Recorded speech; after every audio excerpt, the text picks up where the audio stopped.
Like most of us, President Ronald Reagan is a football fan, and he's got a varied background in the sport. The chief executive played some college football, was later a sportscaster in Iowa, and of course he had the role of the Gipper in the film biography of Notre Dame coach Knute Rockne. President Reagan has been gracious enough to share some thoughts with us on this Super Bowl Sunday, and for that, we go to Tom Brokaw at the White House. Tom. Thanks, Bob. Mr. President, thanks for being with us today. Well, I'm pleased to be here. Over, almost 20 years now, I've asked you a lot of questions about a variety of subjects, but seldom have so many people been so interested as they are in this next question. I know you're the representative of all the people, but the time has come, Mr. President, for you to make a choice. Now, who do you like, the Bears or the Patriots? I think they're both great teams. I recognize that in my position, I'm not supposed to take sides. I have to say it's very easy, though, to really be, proud of and approving of both of these teams, the Patriots and all that they've gone through, and starting as they did later in the season, recovering and coming back and being there in the Super Bowl, and the length of time that people have waited for this. But on the other hand, I go back in memories to the Bears and a close personal friendship with Papa Bear George Halas when he was alive. So I'm just going to say, may the best team win. We shouldn't read too much into the fact that you're wearing red, which Patriot colors? I worried about that while I was watching the pregame show here and wondered whether I maybe should change it to a neutral color, and then I saw a shot of the Chicago Bears and one of them was wearing a red sweater, and I decided it was all right. Super Bowl Sunday has become a kind of undeclared national holiday.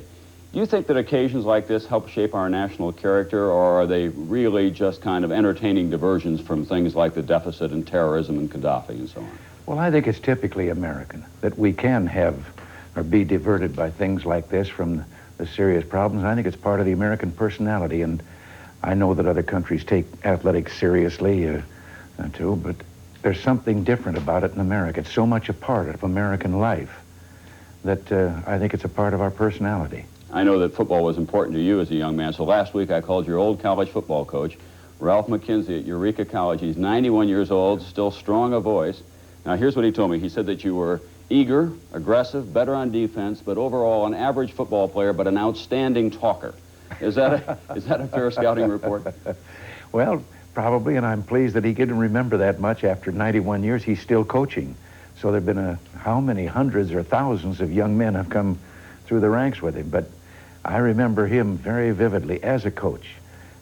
He could demonstrate as well as tell you, because he had been a star at Eureka College, a great star himself. But I remember, for example, one day running plays, and to make scrimmage more even in practice, we would have the first string backfield with the second string line, and the first string line with the second string backfield, kind of even things up. So he was teaching a play to the first string backfield over there, and the fellow that was carrying the ball wasn't getting it right. And Mac, this was his way, he just came in and gently pushed him aside and says, now wait a minute, watch this. Now we, in the line on the other side, we know what the play is. We know where the man's coming. In fact, I got my hands on Mac when he came through, and I hurt every place he touched me. And right through the varsity line and the second string backfield, back with the ball, threw the ball down and says, now do it that-a-way. Now, you were a guard, and Presidents Ford, Nixon, and Kennedy also played in the line. What is there about the line that prepares you for presidential politics better than the backfield, it appears? Well, you know, the line certainly feels that those fellows behind them wouldn't be able to do anything if we didn't pave the way for them. But no, I was a guard, and 3 years of varsity ball at Eureka, I averaged all but 2 minutes of every game.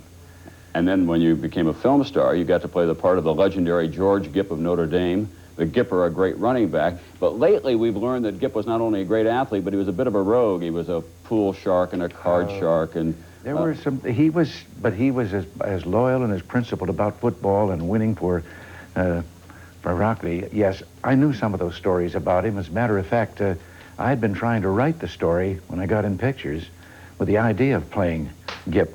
And Warner Brothers bought the life story of Knute Rockne, and there it was.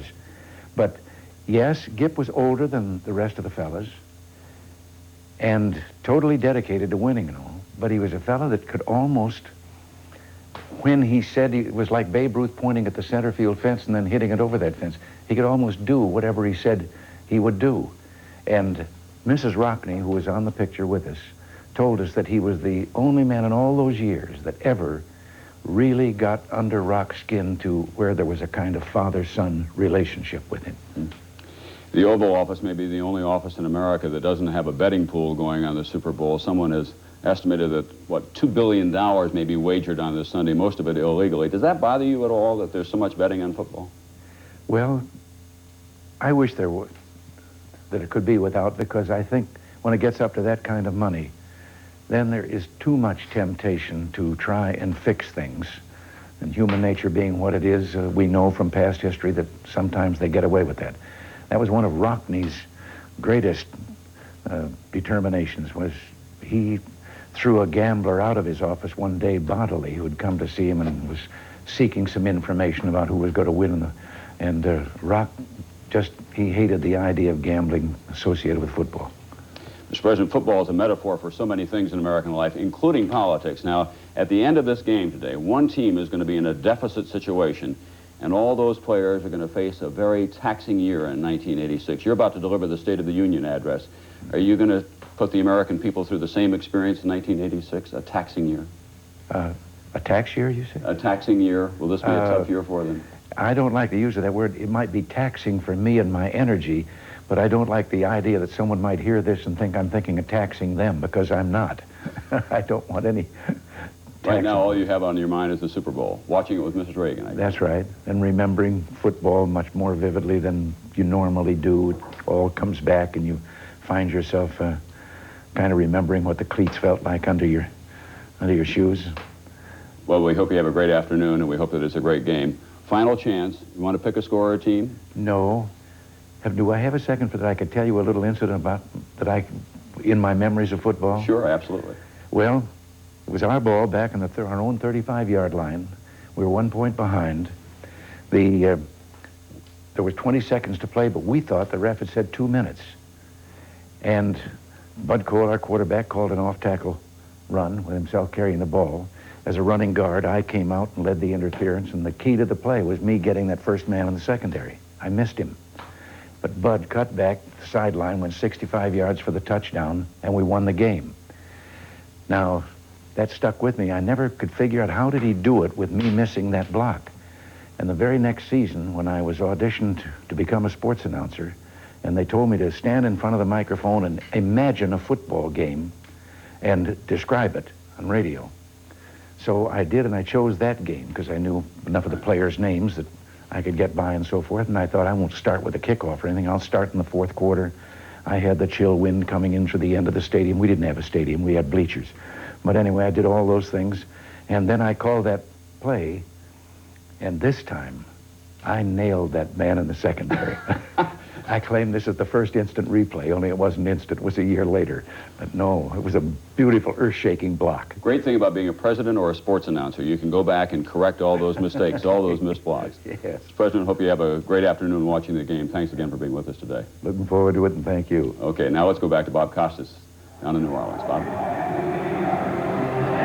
All right, thanks very much, Tom, and our special thanks to President Reagan for his time on this Super Sunday. For obvious reasons, Mr. Reagan cannot make a selection on this game. Pete Axthelm is under no such constraints. We'll get his thoughts when we continue. The kickoff is less than half an hour away.